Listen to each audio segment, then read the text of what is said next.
Bill discounting. अब bill discounting के लिए आपको याद होगा तो आप लोगों ने 11th और 12th में बिल्स ऑफ एक्सचेंज का एक चैप्टर फाइनेंशियल अकाउंटिंग में सॉल्व किया हुआ है। उस बिल्स ऑफ एक्सचेंज से रिलेटेड जो कोई भी थ्योरी है वो थ्योरी हम लोगों को थोड़ा डिटेल में यहाँ पर सीखना है। और बिल डिस्काउंटिंग और फैक्टरिंग इन दोनों में ज़्यादा डिफरेंस क्या है वो हमें आज के लेक्चर में सीखना है।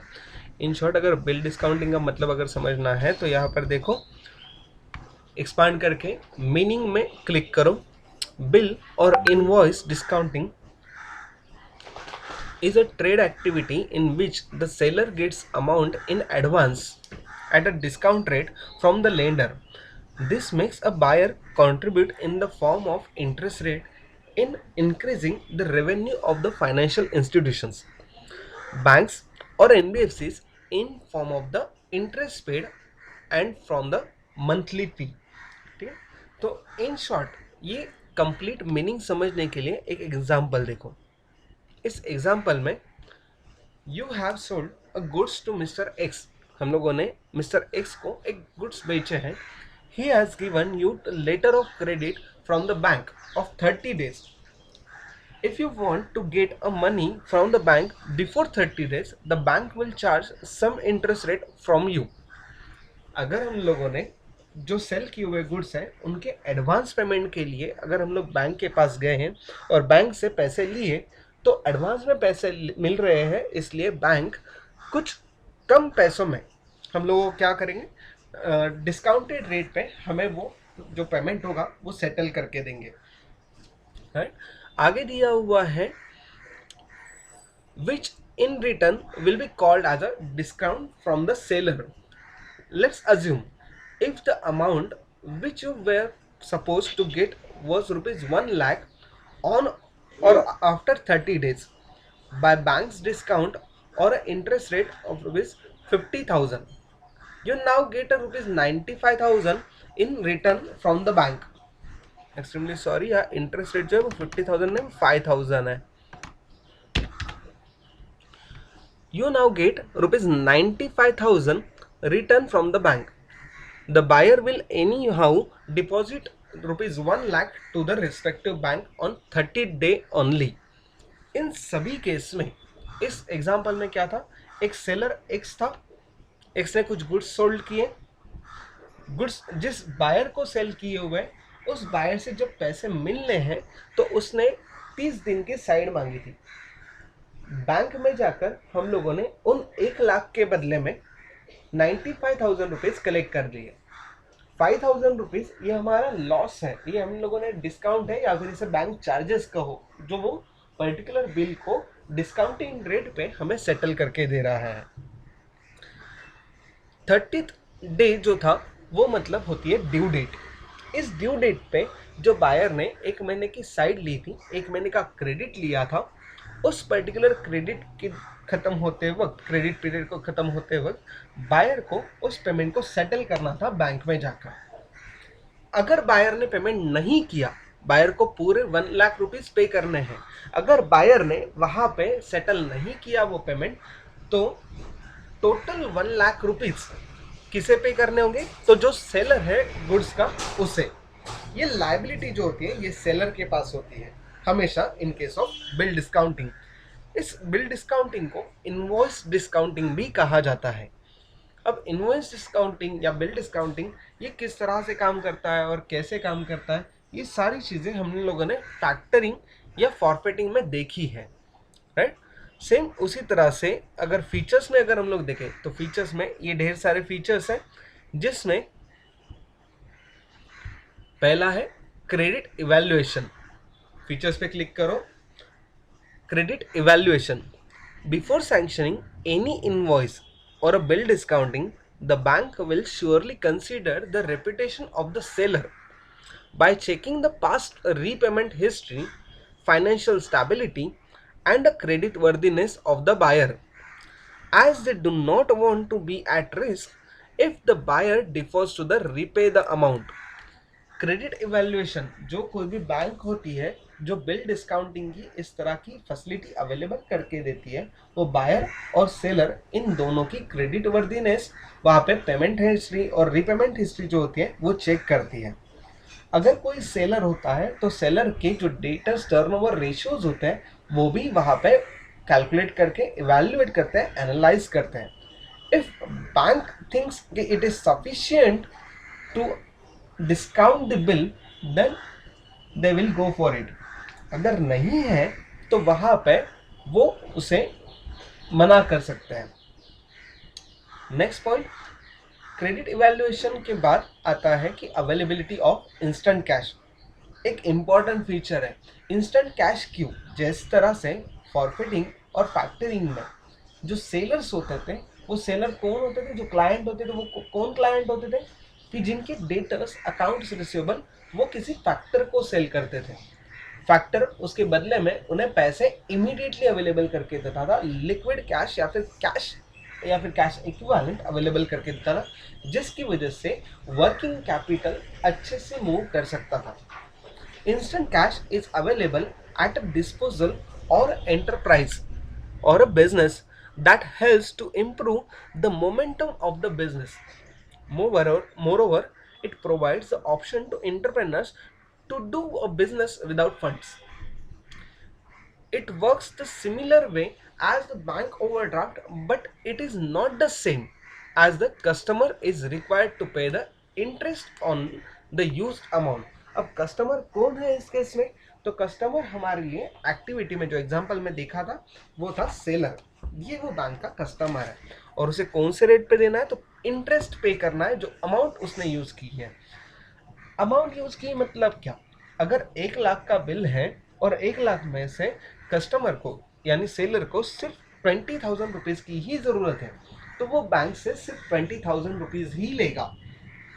तो 20,000 रुपीज पे जो कोई भी इंटरेस्ट वहां पे बैंक चार्ज करेगी वो कंपैरेटिवली कम होगी 1 लाख रुपीज से। At the end of the day, at the end of the term, due date पे बायर जो था वो सारे पैसे तो वैसे भी रिटर्न करने वाला ही है। इफ ही डिफॉल्ट्स, अगर बायर डिफॉल्ट कर जाता है तो वो क्रेडिट रिस्क सेलर के पास में आती है। फीचर्स में तीसरा पॉइंट है banking partner preferred. A reputed bank is always the first preference before the bill discounting is offered to the buyer. This makes sure that the buyer's bank, that is paying entity, is reliable and trustworthy. Agreement between reputable companies or banks is required to be the discounting purpose. Is required for the discounting purpose. अच्छी खासी reputed bank क्यों bill discounting में चाहिए होती है? क्योंकि जब seller buyer को इस तरह से बिल डिस्काउंटिंग ऑफर करता है तो बायर सोचते वक्त क्या सोचेगा कि कौन सी बैंक से ये लोन उठाने वाला है, राइट? इसी के साथ साथ जो बायर है उस हिसाब से हमें पेमेंट करते वक्त उसे नियर बाय है या नहीं है, ये सारी चीज़ें भी वो वहाँ पे एनिमरेट करके इस तरह की जो बैंकिंग पार्टनर्स हैं उनको प्रेफर करने के लिए सिलेक्ट करता है। नेक्स्ट पॉइंट है bill usage. Sorry, bill usage का मतलब होता है also known as usance period. Usance period मतलब क्या? Bill usage is a period in which a bill has to be valid within the date of time permitted by customers for the bill date and its payment.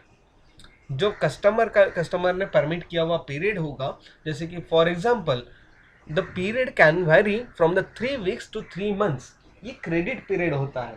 इस credit period के लिए वो bill use करने के लिए वहां पे allow करता है और वो पैसे वहां से बैंक से डिस्काउंट करके लेता है। नेक्स्ट फीचर्स में आते हैं कि एडिशनल बेनिफिट्स। एडिशनल फीचर्स कौन कौन से होंगे? तो एक, एफर्टलेस विड्रॉवल्स। एफर्टलेस विड्रॉवल्स मतलब क्या होता है कि जो बैंक से पैसे निकालने होते हैं वो पैसे डायरेक्टली अकाउंट्स में आता है। विड्रॉ करने के लिए अलग से कोई दूसरे फॉर्म्स या नॉर्म्स वहाँ पे यूज़ नहीं करने हैं। Bill discounting letter of credit is sufficient. Flexible repayment tenure. Flexible repayment tenure का मतलब होता है जो 3 weeks से लेकर 3 months तक मैक्सिमम बिल डिस्काउंटिंग के लिए पीरियड दिया हुआ है। उस पीरियड में अगर बायर को लगता है कि हमें जो क्रेडिट साइड मिलने वाली है वो क्रेडिट साइड 3 महीने तक मिलनी चाहिए, तो उस 3 महीने में उसे जब चाहिए तब वो ड्यू डेट से पहले सारे पेमेंट इन इंस्टॉलमेंट्स क्लियर करके दे सकता है। नेक्स्ट पॉइंट है स्ट्रेंथन द कैश फ्लो। अब कैश फ्लो स्ट्रेंथन कैसे होगा, जैसे कि हम लोगों ने ऊपर देखा था कि availability of instant cash. Cash flow क्या होता है कि बिजनेस में आने वाला जो पैसा है और बिजनेस से जाने वाला जो पैसा है, whether it is from operating activities then non operating activities, whether it is from financing activities, whether it is from the operating financial and investing activities. इसके अलावा अगर हमारी ऑपरेटिंग एक्टिविटीज़ हैं तो ऑपरेटिंग एक्टिविटीज़ को कंसिडर करते वक्त majority working capital को अफेक्ट करने वाला जो कैश फ्लो है वो कैश फ्लो यहाँ पे स्ट्रॉन्ग होता है। जैसे कि जो डेटर्स होते हैं वो डेटर्स रिकवर अगर जल्दी नहीं हो रहे होते हो तो एटलीस्ट हमारे पास में बैंक से डिस्काउंटिंग किए हुए जो बिल्स होंगे उनकी वजह से जो कैश है वो जल्दी आ सकती है। नेक्स्ट पॉइंट है interest to be paid only on used amount. जैसे कि पहले भी हम लोगों ने सीखा ऊपर एग्जांपल में कि 1 लाख रुपीस का अगर टोटल बिल अमाउंट होगा, जो डिस्काउंट और सैंक्शन अमाउंट होगा उसमें से अगर किसी ने सिर्फ 20,000 रुपीज ही यूज किए तो वहां पे interest will be charge on rupees 20,000 only, not on rupees 1 lakh. Next point है इजी ऑथेंटिकेशन।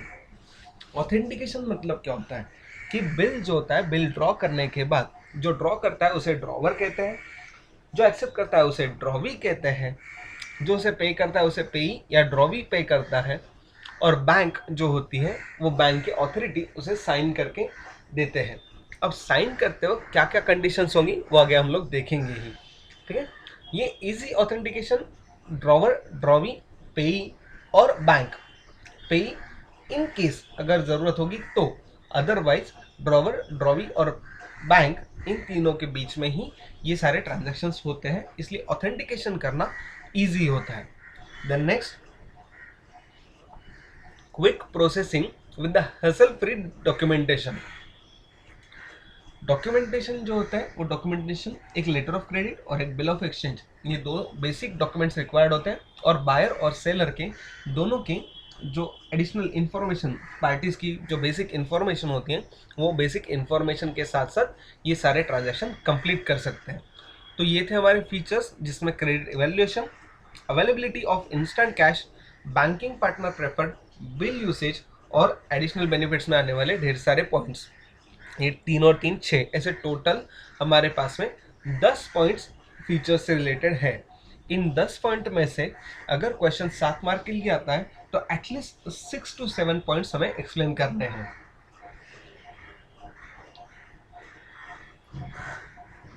आगे फीचर्स के बाद हम लोग देखते हैं कंडीशंस। कंडीशंस में आने वाली 4 मेन कंडीशंस। अब बिल मस्ट बी अनसेंस बिल। अब यूसेज बिल्स मतलब क्या है, यूसेज बिल मतलब जिसके लिए क्रेडिट पीरियड दिया गया हो, right. Next the bank will normally the discount trade bills only. अब कौन सी बिल्स को वहां पे डिस्काउंट किया जाएगा, जो ट्रेड बिल्स है वही। ट्रेड बिल्स मतलब कौन से होंगे कि हम लोगों ने कुछ गुड्स सेल किए हैं, कुछ गुड्स सर्विसेज सेल किए हैं और उसके अगेंस्ट में हम लोगों ने बिल ऑफ एक्सचेंज के लिए वहां पे बिल ड्रॉ किया हुआ है, तो ही वो बिल्स यहाँ पर डिस्काउंट हो सकते हैं। नॉर्मली किसी एक को पैसे की ज़रूरत है और वहाँ पे कुछ सेल किया नहीं है, कुछ ट्रेडिंग बिल्स नहीं है, कुछ अदर पर्पस के लिए बिल ड्रॉ किया है, तो वो वहाँ पे बैंक डिस्काउंट करके नहीं देती है। थर्ड कंडीशन है the discount tenor start from the date of discount and expire at the maturity of the bill. जो डिस्काउंट टेनर मतलब क्या, बिल डिस्काउंटिंग का जो पीरियड होता है वो पीरियड कब से स्टार्ट होगा, तो जब ट्रांजैक्शन एग्जीक्यूट होता है तब से नहीं, जब ड्रॉवर जो होता है वो जाकर बैंक में से पैसे डिमांड करता है, बिल डिस्काउंट करके लेता है, उस दिन से लेकर ड्यू डेट तक वहां पे क्या होते हैं, डिस्काउंट का टेनर कंसीडर होता है। फॉर एग्जाम्पल अगर 1 जनवरी को बिल ड्रॉ हुआ है और 1 जनवरी को बिल ड्रॉ होकर वो 31 मार्च को खत्म होने वाला है, उसका ड्यू डेट 31 मार्च है, तो इन दैट केस अगर कोई ड्रॉवर 2 फरवरी को जाकर बिल डिस्काउंट करता है तो टेनर जो होगा बिल डिस्काउंटिंग के लिए वो 2 जनवरी से लेकर 31 मार्च तक इतना ही होगा। और इंटरेस्ट जो होगा वो भी उसी पर्टिकुलर पीरियड के लिए चार्ज होगा। Fourth condition, it must be accepted by bank with the signature of at least 2 officials of the bank. Officials जो अथॉरिटी होगी, साइनिंग अथॉरिटी होगी, उनकी कम से कम 2 अथॉरिटीज की सिग्नेचर के साथ साथ बैंक इसे एक्सेप्ट कर सकती है, और एक्सेप्ट करना ही चाहिए, तभी इसे हम लोग बिल या इनवॉइस डिस्काउंटिंग कहेंगे। जैसे कि फीचर्स में हम लोगों ने देखा ना, फीचर्स में लास्ट पॉइंट्स में कहीं तो भी एक जगह पे था, देखो चेक करो कि वहाँ पे quick processing with hassle free documents and easy authentication. तो इजी ऑथेंटिकेशन में कितने एम्प्लॉयज चाहिए? तो मिनिमम 2 ऑफिशियल्स बैंक से चाहिए जिन्होंने ये ऑथराइज किया होगा। नेक्स्ट पॉइंट जो है वो है एडवांटेजेस। एडवांटेजेस में देखो चेक करो क्या कितने पॉइंट्स हैं। तो हमारे पास में 5 एडवांटेजेस के पॉइंट्स दिए हुए हैं। पहला, इंक्रीज कैश फ्लो, जो हम लोगों ने फीचर्स में भी देखा है। Speed up the working capital cycle. Working capital cycle किस तरह से स्पीड अप होगा, ये एडवांटेज क्यों होगा? अगर वर्किंग कैपिटल में आने वाले डेटर्स बिल्स जो हमारे रिसीवेबल्स होते हैं वो जल्दी कलेक्ट हुए और कैश हमें इमीडिएट मिली, तो आने वाले कैश से हम लोग फ्यूचर में क्या कर सकते हैं? तो बाकी सारे प्रोडक्शन एक्टिविटी के लगने वाली या फिर ऑपरेटिंग एक्टिविटीज से रिलेटेड जो कोई भी कैश इनफ्लोज या आउटफ्लोज हो, उसे हम लोग वहाँ पे कवर कर सकते हैं, उससे हम लोग मीट कर सकते हैं। कुछ डे टू डे एक्सपेंसेस होते हैं उससे हम लोग वहाँ पे पे कर सकते हैं। तो ये सारी ऑपरेटिंग साइकिल्स जो है वर्किंग कैपिटल से रिलेटेड। वर्किंग कैपिटल कब आता है? तो वर्किंग कैपिटल मतलब करंट असेट और करंट लायबिलिटी, इन दोनों से रिलेटेड होते हैं ये सारे आइटम वर्किंग कैपिटल के। वर्किंग कैपिटल का फॉर्मूला क्या है? Net current asset, that is current assets minus current liabilities. तो जितनी हमारे पास में कैश अवेलेबल रहेगी उतना हम लोग इजीली ऑपरेटिंग एक्टिविटीज कंडक्ट कर सकते हैं या कैरी कर सकते हैं। Then next, no need to inform the clients. अब क्लाइंट्स को क्या इन्फॉर्म करना है? एक बार बिल ड्रॉ हो गया, क्लाइंट ने बिल एक्सेप्ट कर लिया, उसके बाद क्लाइंट को जाकर बिल पेमेंट करना है ड्यू डेट पे बैंक में। जब हम लोग एज अ सेलर वहाँ पे बिल डिस्काउंट करके लेंगे, तो बिल डिस्काउंट होने के बाद हमें क्लाइंट को इन्फॉर्म नहीं करना है कि मैं जाके पैसे निकाल रहा हूँ, मैं जाके बिल डिस्काउंट कर रहा हूँ। एक बार उसने बिल एक्सेप्ट कर लिया, फिर उसे डिस्काउंट करने के टाइम पे कहीं पर भी ज़रूरत नहीं होती है कि हम जाके वहाँ पे उस पर्टिकुलर बायर को इन्फॉर्म करें। नेक्स्ट एडवांटेज है only pay interest on the money that you borrow. ये हम लोगों ने ऊपर कंडीशंस में भी देखा और फीचर्स में भी देखा है कि इंटरेस्ट उसी अमाउंट पे होगा कि जो हम लोगों ने विड्रॉ की है। नेक्स्ट पॉइंट है facilitates the earlier paying off suppliers. Earlier paying off suppliers मतलब क्या? कि जो जितने पहले भी सारे क्या कहते हैं हम लोग सप्लायर्स होता है, तो सप्लायर्स को जो नॉर्मल हम लोग क्या करते हैं कि मैन्युफैक्चरिंग कंसर्न होंगे, तो मैन्युफैक्चरिंग कंसर्न के लिए जो रॉ मटेरियल लगेगा वो रॉ मटेरियल हम लोग कहीं से दूसरी जगह से परचेस करते हैं। तो वो मे भी हम लोग कैश में परचेस करते होंगे, वे भी हम लोग क्रेडिट पे परचेस करते होंगे। तो जो भी हमारे सप्लायर्स हैं उनकी जो हमारी क्रेडिट ड्यूज होंगे, उन ड्यूज को हम लोग पैसे जल्दी आने की वजह से हम लोग उन्हें जल्दी पेमेंट कर सकते हैं। तो ये सारे एडवांटेजेस है और इनके एक्सट्रीमली उल्टे हमारे लिए डिसएडवांटेजेस है। सबसे पहला एक तो स्मॉलर कंपनीज में find it difficult to obtain the credit. क्यों स्मॉलर कंपनी क्रेडिट ऑब्टेन कर नहीं सकती? क्योंकि बाइंग कंपनीज अगर होती है तो बाइंग कंपनीज वो वहाँ पे पेमेंट नहीं कर सकती, क्योंकि कंपनी क्या करेंगे, बैंकिंग कंपनीज उनकी रेपुटेशन, गुडविल, क्रेडिट वर्दीनेस और साथ ही साथ में टर्नओवर्स, ये सारी चीज़ें वहाँ पे एनालाइज करती है और उसके बेसिस पे डिसीजन लेती है कि बिल डिस्काउंट इनका एक्सेप्ट करना है या नहीं करना है। हाइयर कॉस्ट, बिल डिस्काउंट जो डिस्काउंटिंग रेट है वो डिस्काउंटिंग रेट कंपैरेटिवली बहुत ज़्यादा हायर होता है। जैसे कि फॉर एग्जांपल अगर 1 लाख के लिए अगर 5,000 रुपीज़ है तो near about 5%, this is too much cost for bill discounting. ये नियर अबाउट अगर 1-2% तक होता तो बहुत सारे जन बिल डिस्काउंटिंग का फीचर वहाँ पे एक्सेप्ट करते। Then it is possible to become the reliant and on invoice discounting. जो इन्वॉइस डिस्काउंटिंग होती है, इन्वॉइस डिस्काउंटिंग में सबसे पहले हम लोग ज़्यादातर ये प्रैक्टिस फॉलो नहीं होती है, क्योंकि जो ड्रॉवर ड्रॉवी का केस होता है तो ड्रॉवर ड्रॉ करके पैसे वहाँ से विड्रॉ कर लेगा, लेकिन ड्रॉवी ने अगर एंड टाइम पे पेमेंट नहीं किया तो वो सारा पेमेंट ड्रॉवर को करना पड़ता है। तो ये सारी चीज़ें वहाँ पे कंसीडर होती है, और ये हमारे लिए डिसएडवांटेजेस भी हो सकता है कि क्रेडिट रिस्क जो है वो सेलर के पास में ही रहती है।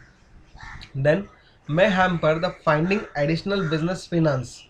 जो एडिशनल बिजनेस फाइनेंस होता है तो फाइनेंस के लिए हम लोग इजीली जो फाइनेंस एक्टिविटीज़ रहती है, फाइनेंस रिलेटेड एक्टिविटीज़ या कैश रिलेटेड एक्टिविटीज़ है, वो हम लोग क्या कर सकते हैं कि नंबर ऑफ सेल्स फॉर्जरी दिखाकर उन्हें बिल डिस्काउंट करके कैश में अवेलेबल करके ले सकते हैं, जो पर्टिकुलर उस पीरियड के लिए वहाँ पे कैश हाइक दिखा सकता है, या फिर हमारे जो करंट असेट्स है, वर्किंग कैपिटल्स है, उनमें भी वहाँ पे बहुत सारे चेंजेस दिखा सकता है। ठीक है, तो ये थे सारे हमारे डिसएडवांटेजेस। नेक्स्ट हमारा पॉइंट है जो कि है distinguish between factoring and bill discounting से रिलेटेड। फैक्टरिंग और bill discounting, everyone just confirm करना और मैसेज ग्रुप में चैट बॉक्स में मैसेज करिएगा कि जो इमेज वहाँ पर दिख रही है वो आपको क्लियर है।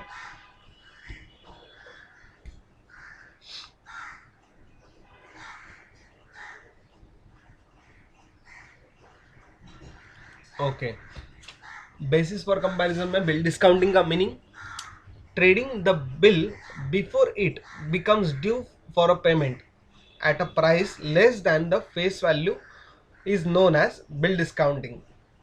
1 लाख का बिल है, 1 लाख के बिल को पहले ही डिस्काउंट कर लो और पेमेंट रिसीव कर लो 95,000 रुपीज़ में, वो होगा bill discounting with interest rate of ₹5,000। Factoring क्या है? A financial transaction in which the business organization sells its book dates, that is debtors, to financial institution at a discount, that is known as factoring। factoring और forfeiting हम लोगों ने अच्छे से सीखा ही है। नेक्स्ट पॉइंट आता है अरेंजमेंट्स। अरेंजमेंट में the entire bill is discounted and paid when the transaction takes place. जब ट्रांजैक्शन हो जाता है तो उसी टाइम पे द बिल होता है वो डिस्काउंटेड और पे किया जाता है अगर ट्रांजैक्शन हुआ तो। The factor gives the maximum part of the amount as advance when the transaction takes place and the remaining amount at the time of the settlement. जो सेटलमेंट होती है, सेटलमेंट कब होगी? तो जब फैक्टर सारे रिसीवेबल जो है उन्हें कलेक्ट कर लेगा और उसके बाद में कुछ रिमेनिंग अमाउंट होगी तो उसे वो फाइनली पे कर सकता है। पार्टीज कौन कौन सी इन्वॉल्व होती है? ड्रॉवर, ड्रॉवी एंड पेई, ये हमारी पार्टीज होती है बिल डिस्काउंटिंग में। वही फैक्टरिंग में फैक्टर, डेटर और क्लाइंट, ये पार्टीज होती है। टाइप्स में अगर देखें तो recourse only and non recourse और रिकोर्स फैक्टरिंग वहाँ पे अवेलेबल है। रिकोर्स मतलब क्या होता है कि जहाँ पर क्रेडिट रिस्क जो होती है वो क्रेडिट रिस्क सेलर के पास में होती है। नॉन रिकोर्स में क्या होता है कि क्रेडिट रिस्क कभी कभी फैक्टर के पास में भी जा सकती है, जो सेलर होता है वो सेलर वहां से रिकवर नहीं करके देगा। Governing statute, the negotiable instrument act 1881 हमारा गवर्न करता है बिल डिस्काउंटिंग के लिए और फैक्टरिंग के लिए। जो स्पेसिफिक एक्ट हम लोग कहते हैं, ऐसा स्पेसिफिक एक्ट नहीं है। हम लोगों ने 3 रेगुलेशंस देखे थे जो आरबीआई के थ्रू हो या फिर आरबीआई मैंडेट्स हो या फिर फॉरेन फैक्टरिंग रेगुलेशन रूल्स हो, ये सारे वहाँ पे गवर्न किए जाते हैं फैक्टरिंग के लिए। Then financiers income, the discounting charges और इंटरेस्ट, जो फैक्टरिंग या बिल डिस्काउंटिंग फाइनेंस करता है, जो कैश अवेलेबल करके देता है, उनके लिए इनकम कौन से नेचर में होगा? तो उसे क्या कहते हैं बिल डिस्काउंटिंग में? डिस्काउंटिंग चार्जेस या फिर इंटरेस्ट। वही फैक्टरिंग में उसे क्या कहेंगे कि कमीशन, या फिर कमीशन कहते हैं या फिर सर्विस चार्ज कहते हैं। Then assignment of debts, debts assignment मतलब क्या? जो नॉर्मली हमारे डेटर्स होता है, वो डेटर्स और जो हमारे रेगुलर बोरोड फंड्स होते हैं, उन बोरोड फंड्स को हम लोग यहाँ पे असाइन करते हैं क्या किसी को, किसी फाइनेंसिंग कंपनीज को? तो बिल डिस्काउंटिंग में बिल्कुल भी नहीं, लेकिन फैक्टरिंग में वही डेटर्स, वही रिसीवेबल हम लोग वहाँ पे सेल करते हैं। तो ये सारे हुए हमारे डिस्टिंग्विश के पॉइंट। ये distinguish generally bill discounting, factoring, या फिर फैक्टरिंग एंड फॉरफिटिंग, या फिर बिल डिस्काउंटिंग एंड फॉरफिटिंग, इस तरह के तीनों में पूछा जा सकता है। तीनों में से कोई तो भी एक बिल डिस्काउंटिंग वहां पे पूछा जा सकता है। तो आज के लेक्चर में हम लोगों ने जो सीखा था वो बिल और इनवॉइस डिस्काउंटिंग, जिसमें meaning, example, features, conditions, advantages, disadvantages और डिस्टिंग्विश, ये सारे पॉइंट हम लोगों ने कवर कर लिए हैं। इसके अलावा फैक्टरिंग और फॉरफिटिंग, इनके लिए अगर आपको फिर से रिवाइज करना हो तो रिवाइज करने के लिए आप YouTube पे मैं दो या 3 दिनों में आपको वीडियोस अपलोड करके दूंगा। आप लोग वो वीडियोस भी रेफर कर सकते हो। प्लेलिस्ट इनोवेटिव फाइनेंशियल सर्विसेज से रिलेटेड प्लेलिस्ट होगी, उसे जाके चेक करिएगा। ठीक है, तो आज के लेक्चर में जो सीखना था वो इतना है।